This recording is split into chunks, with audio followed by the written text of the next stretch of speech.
Radio M, l'entretien.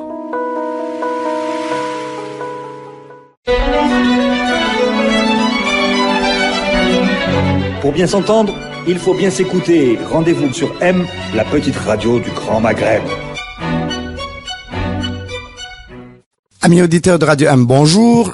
L'entretien a le plaisir d'accueillir ce matin Morad Louadah, opérateur économique, directeur général de Iris JC Indépendant, IND, industriel, oui plutôt, indépendant c'est dans la presse, et président de la commission surtout des énergies renouvelables du Forum des chefs d'entreprise, le FCE, monsieur Morad Louadah. Bonjour. Bonjour, merci de l'invitation pour l'invitation. Alors, merci à vous d'être là. Ce qui justifie votre présence aujourd'hui, c'est qu'il y a une forte actualité du renouvelable en cette fin du mois de mars.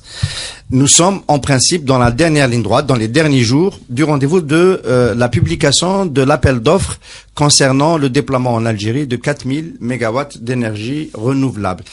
Alors, d'abord une question.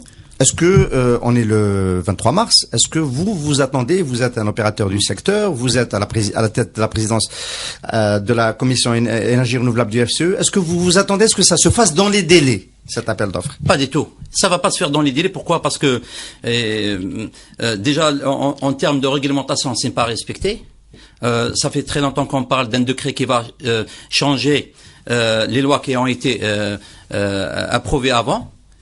En plus de ça. Attendez, vous dites qu'on peut pas lancer l'appel d'offres si la réglementation n'est pas changée. Bien sûr, on ne peut pas parce que là, on comprend pas pourquoi.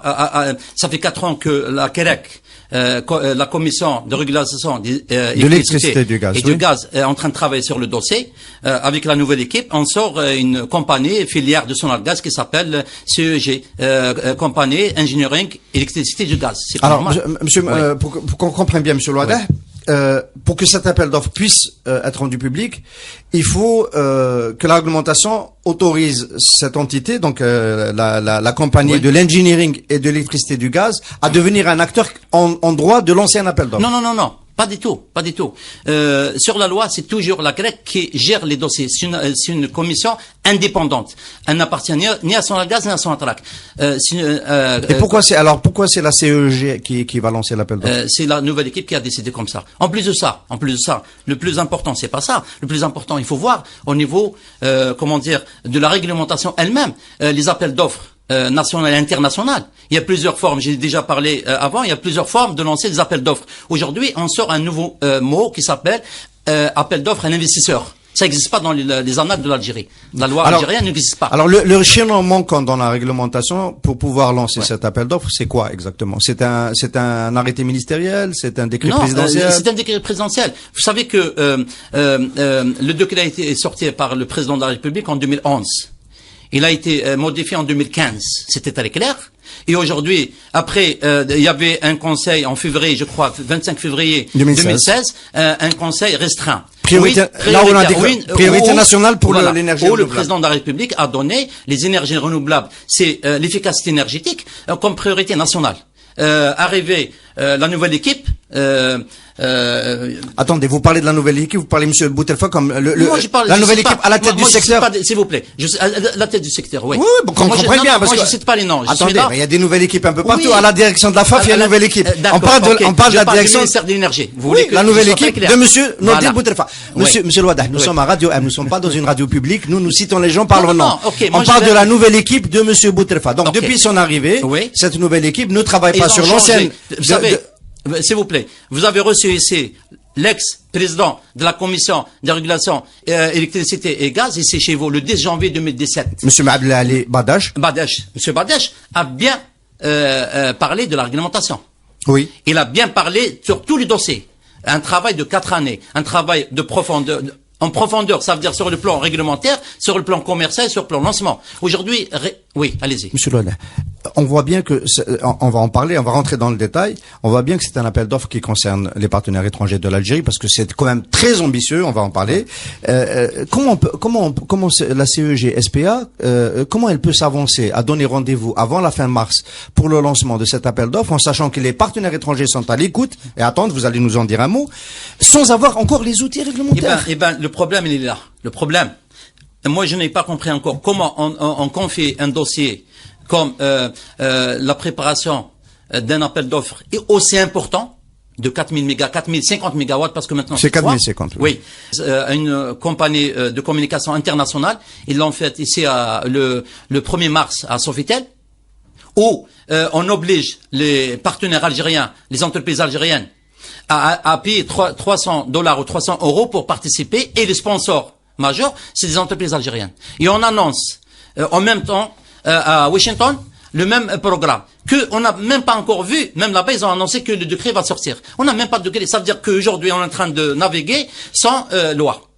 Monsieur Loda, est-ce qu'on peut considérer quand même que le décret c'est une formalité, puisque le décret... Pas du tout. On peut pas. Parce que le plus important, c'est quand même le contenu du cahier des charges. Non, le cahier de charges, déjà, il est erroné. Comment? La première fois, il y avait 4000 mégawatts sur un seul programme. Tout le cahier de charge était fait sur un seul programme. Après, on change de 4000 mégawatts, on le met à trois appels d'offres, 1350 mégawatts, et après on demande est-ce qu'on met la partie fabrication de composants avec les centrales énergie solaire en même temps. C'est pas normal. Il faut du temps. Déjà, moi ce que je n'arrive pas à comprendre, ce n'est pas le rôle de Sonalgaz de préparer un cahier de charge. Si on veut... Attendez, CEG, c'est pas Sonalgaz. CEG, c'est Sonalgaz. C'est une filière de Sonalgaz. C'est une filière de Sonatrach. Sonalgaz. C'est une filière de Sonatrach. C'est une filière de Sonalgaz. Voilà. Aujourd'hui, je ne vais pas dire au-delà. Aujourd'hui, on voit que c'est que je ne veux pas rentrer dans les détails. Pourquoi? Parce que là, je suis venu pour défendre la partie algérienne. Je suis venu pour défendre le partenaire algérien. Voilà, vous êtes là pour défendre la partie algérienne. Vous venez récemment de donner un entretien à nos confrères de Liberté, dans lequel vous dites cet appel d'offres ne réserve pas de place au privé algérien. C'est très clair. Si on dit que sur le côté fabrication ou centrale photovoltaïque, il y aura 40% des parts de marché sur la société en action, Sonatrach, 11% Sonalgaz et filiale. Et le reste, c'est le ministre qui va décider des partenaires privés. En plus ça, ce que je n'arrive pas à comprendre. Non, le reste, les 41%, c'est le partenaire étranger. Non. Je parle du reste des 51%. Ah non, le 51% c'est public. Non, c'est pas public. 11%, ah oui, il y a une partie qui le privé algérien, il est dedans. Il est dedans. La part de Sonalgaz, je crois que c'est 54%. Le reste, ça veut dire 45, le reste des 6%, c'est le ministre lui-même qui doit choisir ses partenaires privés. En plus de ça, dans la préparation, le pré-projet de l'appel d'offres, on parle de discrimination. Comment on cite le mot privé? À chaque fois, on cite le mot privé. Pourquoi on ne cite pas le mot opérateur économique algérien, de droit algérien? Alors vous, donc ça, c'est la première faiblesse. Donc vous dites que les opérateurs privés ne peuvent pas jouer un rôle important dans cet appel d'offres. Mais quand on a l'ambition de réaliser des lots de 1350 mégawatts d'une traite, parce qu'il y en a 3 pour arriver à... Est-ce que on peut se poser la question, est-ce que quand même la part importante ne doit pas revenir à des grands acteurs mondiaux, et à ce moment-là c'est au privé algérien de s'associer directement avec le grand acteur mondial? Écoutez, 2016-2017 j'ai fait beaucoup de salons internationaux. J'ai fait 3 fois les États-Unis, je viens de Tokyo, j'ai fait l'Asie, etc. Il n'y a aucun projet au monde de cette taille. On n'a pas encore l'expérience en Algérie. SKTM, et en plus ça, c'est une filière de Sonalgaz, non? Oui. Elle a qu'une expérience de 2 années. Elle a des ingénieurs, elle a des techniciens. Ils ont fait quand même 380 mégawatts. On fait appel à cette technicité.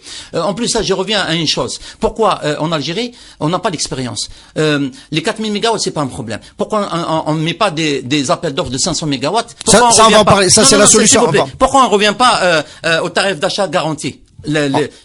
On va évoquer ce qui va pas bien. On est en train de le faire dans l'appel d'offres tel qu'il est. Ensuite, une fois qu'on aura bien compris ce qui ne va pas bien dans cet appel d'offres, on va essayer avec vous, Monsieur Loadet, de comprendre quelle est la bonne solution. Ok. Voilà. Je reviens. À ce qui va pas bien. À ce qui va pas bien dans cet appel. Okay. Donc on a compris une première chose.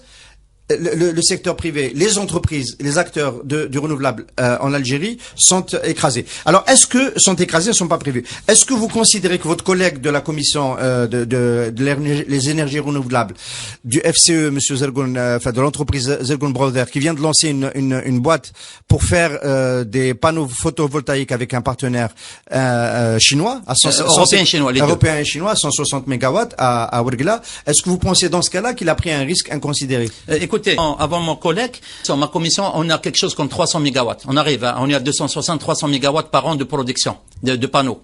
Vous parlez d'investisseurs de privé algérien. Le secteur. Moi, je parle pas du privé. Moi, parce qu'il y a aussi Eni à l'intérieur. On peut citer qui sont les producteurs? Moi, je suis pas là pour citer. Il y a aussi le secteur. Il y a une capacité de production de 360 mégawatts. Non, de 260 à 300 mégawatts aujourd'hui. On a plusieurs. On a des partenaires privés. On a des partenaires privés. Qui sont les clients? Qui sont vos clients? Comment? Qui vous achète les panneaux? Les achètent les panneaux. C'est le programme national? C'est même pas le programme national. C'est le privé, c'est le domestique? Il y a plusieurs entreprises qui sont en train d'acheter. Il y a l'armée qui achète, il y a Sonalgaz qui achète, etc.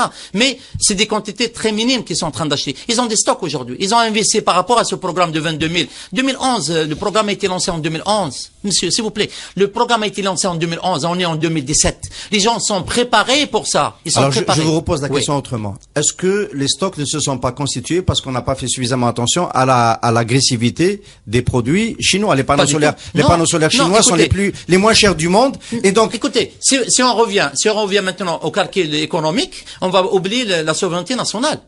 Maintenant, si le programme du président est placé 2011, 2016, il est revenu, il est placé comme programme prioritaire et comme souverain. Qu'est-ce que ça veut dire? Ça veut dire, si on veut avancer avec ce programme, il faut qu'on fasse confiance au tissu industriel qu'on a. Il faut qu'on accompagne cette tissu. C'est simple. Aujourd'hui, on a un problème. À chaque fois que je pars à l'étranger, je vois des responsables algériens à la tête des entreprises qui sont dans le domaine des photovoltaïques. On est en train d'exporter notre savoir-faire. On est en train d'importer un produit fini qui est fait par notre diaspora à l'étranger. Monsieur Louata, alors on a bien compris qu'il y a un potentiel d'investissement pour offrir les composants dans l'industrie, dans le programme national de renouvelable. Ça, on l'a bien compris. Mais vous êtes en train d'émettre des critiques. On peut dire que, en fait, vous êtes sur le même terrain que Monsieur Nordin Boutelfa, qui a passé son temps depuis l'époque de Sonalgaz à dire le programme du renouvelable, il faut que ça soit une occasion pour industrialiser. Et donc, il met cette conditionnalité pour produire de l'électricité verte, il faut produire les composants. C'est ce qu'il y a dans cet appel d'offres. Non, écoutez. 2013, il y avait un partenariat avec les Allemands. Rouiba Éclairage. Un programme qui devait faire 300 mégawatts par an, 2013. Si on avait, et la plus grande société internationale mondiale, même les Chinois, ils étaient à 500 mégawatts de production uniquement. Si on avait laissé cette société, c'est vrai, elle avait des problèmes, mais elle est revenue après, pour pouvoir entamer cette usine à Rouiba. Et on l'a arrêté. Boutarfa a arrêté cette société. En plus de ça, aujourd'hui, il y a un tissu industriel qui est né, qui est là en Algérie, il existe. Soit sur les panneaux, soit sur le câblage, soit sur le savoir, soit sur les technologies électroniques. On a des plateformes électroniques. Alors, comment on peut insérer ce tissu dont vous parlez? Donc, vous êtes le représentant en tant que président de la commission énergie renouvelable au FCE. Comment on peut l'insérer dans cet appel d'offres? Comment il peut trouver sa place? Alors, c'est très simple. On fait appel, on met un appel d'offres international, national ou international, c'est pas un problème. Mais on ne doit pas mixter, mettre hybride l'appel d'offres entre la production d'électricité et la production des composants. On laisse, c'est pas à l'État de produire des composants. On laisse le tissu industriel. Il y a on a des partenaires, s'il vous plaît. On a des partenaires étrangers. Maintenant, le partenaire algérien, l'opérateur algérien, c'est à lui de ramener un partenaire. L'État, qu'est-ce qu'il doit faire? L'État, elle doit mettre un cahier de charge technique et technologique pour dire voilà, on a besoin de cette efficacité énergétique. On a besoin on a déjà à Adrar, ils ont fait un essai sur les couches minces et sur le cristal, et aussi il y a les solutions. On doit choisir la technologie qu'on veut mettre sur le prix ou sur l'efficacité, et après c'est à l'opérateur, c'est à lui-même de faire l'usine. Monsieur Leloud, là, si j'ai bien compris ce que vous dites, le fait d'avoir linké, d'avoir rattaché donc à la partie production d'électricité verte et la partie production des composants, est-ce que vous considérez qu'on a pris un risque de faire échouer cet appel d'offres?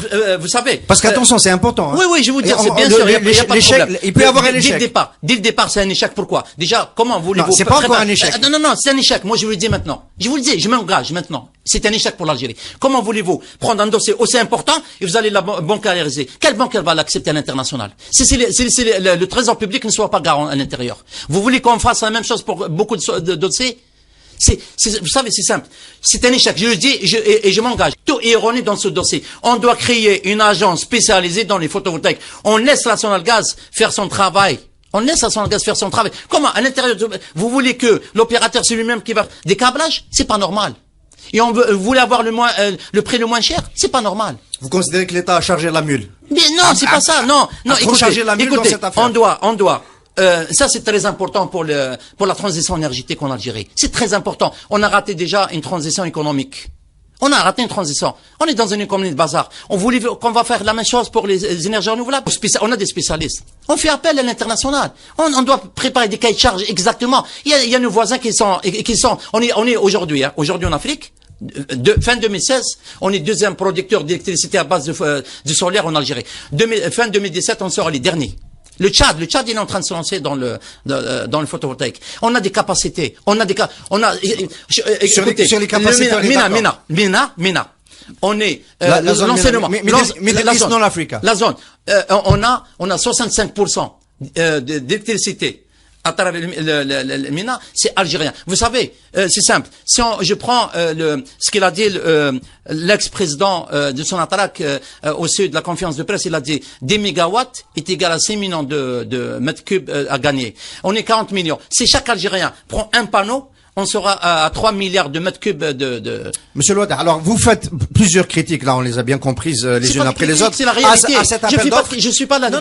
C'est la réalité. Non, vous avez pris le pronostic que cet appel d'offres va échouer parce que il est mal étudié, il crée des conditionnalités qui sont pas réalisables. Même en 2020, il va pas sortir. Il sera pas bancable. Dans ces conditions, même 2020, il va pas sortir. Il sera pas bancable. Vous dites qu'il sera pas bancable. Impossible. Voilà. Alors ça c'est très précis. En plus, il ne prévoit pas de s'appuyer sur l'ingénierie nationale, notamment l'ingénierie privée, qui s'est mis déjà en place, etc. Tout ça, on a bien compris. Vous ajoutez, dans les critiques, le système de référencement de prix n'est pas le bon. Vous êtes pour des prix garantis à l'achat, alors que l'appel d'offres, on le dit à nos amis auditeurs, l'appel d'offres que s'apprête à lancer, si finalement il le lance, la CEG pour l'État algérien, cet appel d'offres prévoit de donner les contrats au moins 10 ans, c'est-à-dire à celui qui va proposer le prix du kilowatt-heure vert le plus bas. Et vous êtes plutôt pour des prix de référence. Écoutez, moi je vais revenir un peu en arrière, uniquement. Il va avoir un appel d'offres de 4050, avec 3 opérateurs internationaux qui vont venir. Ok, c'est pas un problème.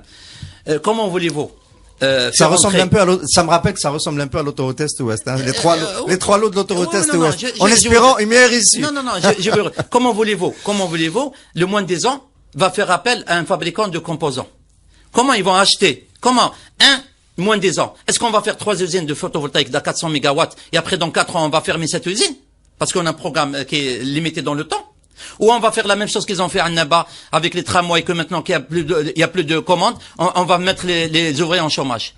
En plus de ça, c'est l'État qui est en train d'acheter. Pourquoi? Parce que la partie internationale, les 49%, les 20% qu'il va ramener cash, c'est dans le capital social. Les 80%, ça va être un crédit investisseur, un crédit au fournisseur, un crédit fournisseur international. Qu'est-ce que ça veut dire? Ça veut dire que c'est l'acheteur, je vais dire bien l'acheteur qui est l'État, qui est son Sonatrach, je ne sais pas qui va acheter cette. C'est pas encore. C'est les trésors qui va payer ça, cet argent. Et après, on va mettre 1 milliard. C'est simple, hein. Pour faire une usine de 800 mégawatts, minimum c'est $1 milliard d'investissement. C'est le trésor public qui va financer ça. Pourquoi n'est-ce pas le secteur économique algérien? Maintenant, ça fait plus peur à l'international, ça fait plus peur la transaction 51-49. Les gens sont acceptés, ils ont vu que toutes les sociétés internationales qui sont entrées en Algérie, ça marche.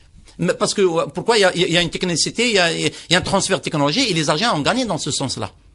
Alors, attention. Ce que vous dites, c'est très important. ce risque d'échec, on va dire cette complexité. C'est pas un risque. C'est un échec dès le départ. Non, mais attendez, vous êtes en train de dire que M. Nordin Boutelfa, en faisant ça, il risque de faire encore retarder ou de faire échouer la transition énergétique. C'est important. Ne faites pas dire plus que ça, s'il vous plaît. Ne faites pas dire plus que ça. Vous savez que il y a des gens qui sont nés avec le gaz. Il y a une résistance au changement. On a peur de changer, on a peur d'aller dans un nouveau terrain qui leur appartient pas. On a des spécialistes, on a le centre de recherche qui CDER. CDER. Il a des ingénieurs, il y a des chercheurs en Algérie. Vous savez, depuis que je suis en train de parler, de communiquer sur ce dossier, vous savez combien de gens qui m'appellent, qui m'envoient des emails, qui m'appellent, qui m'envoient des pour m'encourager. Pourquoi? On a un dossier extra. Est-ce qu'un jour, je m'excuse, hein. La dernière chose, est-ce qu'un jour on a fait un séminaire national pour parler des capacités et des moyens matériels et humains qu'on a en Algérie pour pouvoir déterminer où on va exactement. On n'a pas ça. On n'a jamais appelé. Aujourd'hui, le chef du gouvernement, c'est ça, M. Sellel, a décidé de mettre, enfin, a décidé de mettre une cellule à son niveau de contrôler les investissements au vent. D'attirer tous les problèmes. Et ça, elle va. En principe, devait faire la même chose pour les énergies. Surtout, on doit mettre une agence indépendante, spécialisée dans les énergies renouvelables. Et les énergies renouvelables, c'est pas uniquement le soleil. On a le biomasse, on a le thermique, on a le lien. On va faire mixte. Oui. Alors, vous laissez entendre qu'il y a un lobby du gaz qui résiste au changement, c'est normal, il n'y a pas de mal, l'Algérie c'est un pays gazier, etc. Mais est-ce que c'est quand même pas l'intérêt de ce lobby du gaz qui existe, hein, on est d'accord, bon, il n'y a pas de problème là. Son attraque s'est construit sur ce métier, en priorité sur celui du pétrole aussi. Il y a pas de problème. Mais est-ce que c'est quand même pas son intérêt, ce lobby du gaz puissant en Algérie, etc., que de développer plus vite les énergies renouvelables, le solaire, pour libérer les quantités de gaz à l'exportation? Parce qu'aujourd'hui, on est bien d'accord. Vous avez cité cette citation de, je crois, M. Mazouzi, qui disait le fait de libérer, de faire du renouvelable, c'est d'économiser du gaz. Donc, c'est du gaz qui va aller à l'exportation. On peut pas penser que finalement l'intelligence aujourd'hui du management ne soit pas favorable à l'accélération et à la réussite surtout de ce programme. Vous savez, moi je vais poser une seule question. Quel est le kilowatt-heure fabriqué par les turbines à gaz? Uniquement. On vient d'investir. Un peu plus de 100 dinars. Voilà. Un peu plus de 100 dinars. Ouais. Hein. On vient d'investir 2,7 milliards de dollars dans les turbines à gaz avec je cite pas la société. Si, c'est General Electric. Tout le monde le sait, c'est un contrat public. L'usine est basée à Batna. On est à 8000 mégawatts. On est à 8000 mégawatts de 62 à 2013, je crois 2014. Tout produit confondu, on a fait 12000 mégawatts. 2014, 2018 ou 2020, on va faire 12000 mégawatts toujours à base de gaz. Vous savez quel est le prix du gaz? L'électricité à base. Vous savez, une turbine à gaz. À base de gaz. Oui, à base de gaz. Une turbine à gaz, c'est plus de 75% de consommation, c'est du gaz. Une centrale électrique, c'est plus de 95%, c'est du solaire. Uniquement. Alors, maintenant, après amortissement des centrales, on a encore 13 ans, 14 ans, ça dépend l'efficacité des centrales qu'on va mettre. Vous savez que après ça va être zéro consommation sur les énergies, les anciennes énergies, gaz ou mazout ou ce que vous voulez. Qu'est-ce qu'on va faire de l'usine de Batna qui va nous faire des turbines à gaz? Et le contrat avec GE, il est fait uniquement pour vendre les turbines en Algérie. Qu'est-ce qu'on va faire avec toutes les centrales qu'on va faire à base de gaz et que on va recevoir un kilowatt-heure à base d'énergie solaire à 30 dinars. Oui. Alors, et le prix de gaz déjà sorti du sol, il coûte peut-être 30 dinars. Oui, alors est-ce que vous m'avez compris ça? Alors oui, j'ai compris. Alors, il y a une compétition. Vous dites qu'il y a une compétition qui s'est installée entre la filière. C'est pas moi qui le dis. Je termine la question. Est-ce que vous dites en Algérie, de facto, il y a une compétition qui s'est mise en place entre la filière de production d'électricité par le gaz, la filière classique, et la filière émergente, nouvelle, qui est la production d'électricité par le solaire. Il y a une compétition. Et si le solaire émerge trop vite, et on risque de se retrouver avec des difficultés dans la filière classique, notamment à cause des turbines. Vous savez ce que vous êtes en train de parler? Vous êtes en train de parler, moi je suis supporter du Mouloudia. C'est comme vous êtes en train de me comparer le Mouloudia à Barça ou à Real Madrid, s'il vous plaît. C'est deux choses différentes. Si on joue en bas, on peut pas jouer en haut. Oui. Parce que le gaz, il y a aucune, le gaz il vient du sol et le soleil il vient du haut. Le soleil, c'est gratuit. On est là, c'est Alors gratuit. vous avez fait, on va terminer sur ça, Monsieur Louada. Vous avez fait donc récemment encore le salon de Tokyo sur l'efficacité énergétique. Comment évoluent les coûts de la production de l'énergie solaire au niveau mondial? On essaie ici à Radio M d'évoluer un petit peu, de suivre un peu l'évolution de ces coûts. Écoutez, je vais revenir un peu en arrière. 2015, 2013. Le coût du kilowatt ou du central, je vais parler en mégawatts comme ça, parce qu'on est en train de parler de 4000 mégawatts, ça fait tourner la tête. Le coût de mégawatt, il était à presque 3 millions de dollars quand il est sorti. Avec l'internalisation, c'est ça, du watt énergie solaire, on est aujourd'hui Tokyo, il sort un mégawatt à 700 000 dollars. Qu'est-ce que ça veut dire? Ça veut dire que aujourd'hui, un peu partout, on parle plus du mégawatt, on parle de gigawatt. Les gens, ils sont arrivés à faire des gigawatts en 2 mois, 3 mois. Nous, on est encore 2011, 2017, on vient de faire 380 mégawatts. En plus, avec technologie internationale. 300 mégawatts ou quelque chose, c'est les Chinois, plus les Allemands qui ont fait avec SKTM. Tissu industriel, zéro. Technologie zéro. Le seul qui a été fait, ça veut dire qu'aujourd'hui, on veut revenir encore à ce que toutes les entreprises nationales de droit algérien, ils vont être que des sous-traitants comme ils ont fait sans Atalak jusqu'à aujourd'hui. C'est pas normal. C'est pas normal. C'est une bonne nouvelle, Monsieur Louada. Le fait que les coûts de production de l'énergie solaire, l'électricité solaire, est descendu, notamment avec le photovoltaïque, autant. C'est plutôt une bonne nouvelle parce que ça peut laisser penser que quand même pour les lots de 1350 mégawatts qui vont être mis sur le marché si l'appel d'offres a lieu, il y aura quand même un intérêt parce que voilà c'est simple. Si on veut arriver à un résultat positif en Algérie en peu de temps, il faut séparer déjà les deux. Oui. Deux. Il faut faire séparer les deux, c'est-à-dire la production d'électricité et la production des composants. Voilà. Ça, c'est une chose. Deuxième chose, je vais pas, ça veut dire, vous savez, on a des experts extraordinaires chez Sonalgaz et sur Sonatrach. On est là, on exporte nos experts à l'international. Vous allez à Qatar, vous allez à Dubaï, vous allez ailleurs. Dubaï, aujourd'hui, elle est en train de produire 100 kWh à 0,5. C'est des cents, ce n'est plus des dollars, c'est des cents. Mais maintenant, on est en train de jouer à 0,01, 0, ça y est, on est arrivé à une certaine efficacité, efficience, que on ne peut plus aller au-delà. Donc, deuxième condition? Comment? Donc, première condition, séparer. La deuxième condition? Deuxième condition, on doit aussi séparer Sonalgaz et Sonatrach. Sonatrach, c'est bon. Elle est en train de faire des essais. Mais on doit faire une agence qui doit déterminer le chemin à prendre. Un peu comme au Maroc, il y a une agence. Oui, on doit. Vous savez que qui a lancé la première centrale au Maroc, c'est un Algérien. Et il était un cadre de Sonalgaz. S'il vous plaît. Je vais pas revenir sur ces dossiers-là. Maintenant, moi, je parle de l'avenir. Je parle pas du passé. Le passé, c'est un passé. Alors, aujourd'hui. Oui. Alors, la part du privé, parce que c'est quand même, à ce titre que vous êtes là, la part du privé, bon, on a bien compris, bien compris. Vous allez pas Monsieur Louada, le privé algérien ne va pas concurrencer les Chinois pour la production de la cellule. Qu'est-ce qu'il peut faire? Vous savez qu'on a un tissu industriel extraordinaire. On a l'aluminium. On a les fabricants de profils d'aluminium.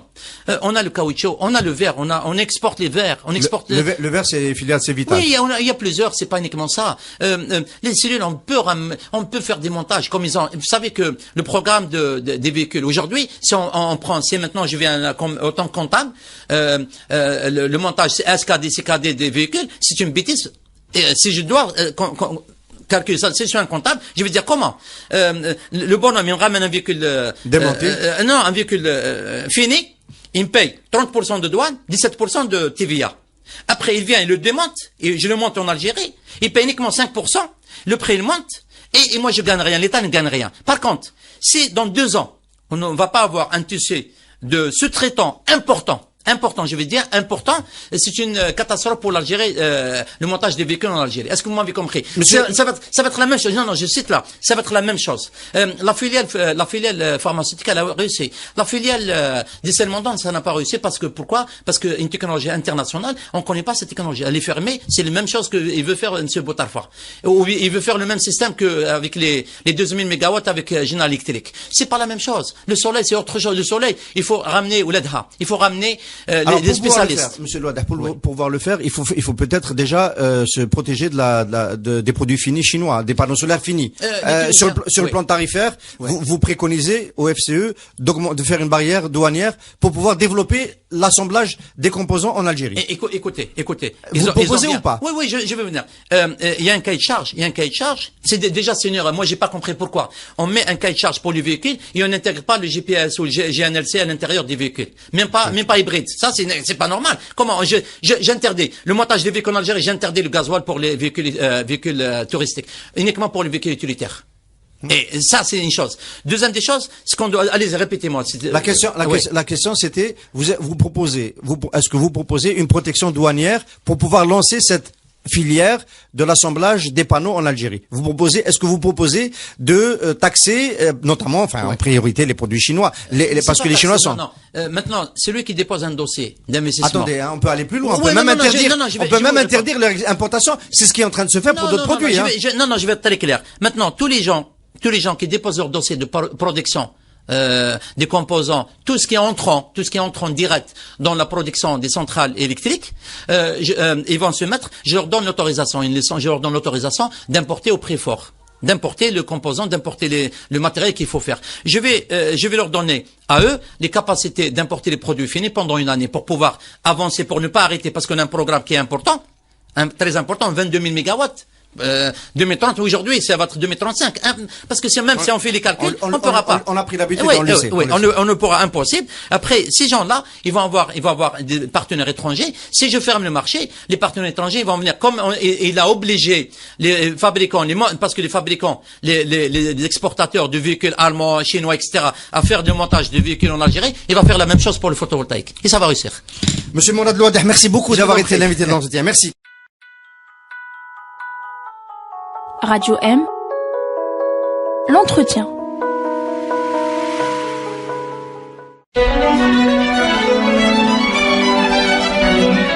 Pour bien s'entendre, il faut bien s'écouter. Rendez-vous sur M, la petite radio du Grand Maghreb.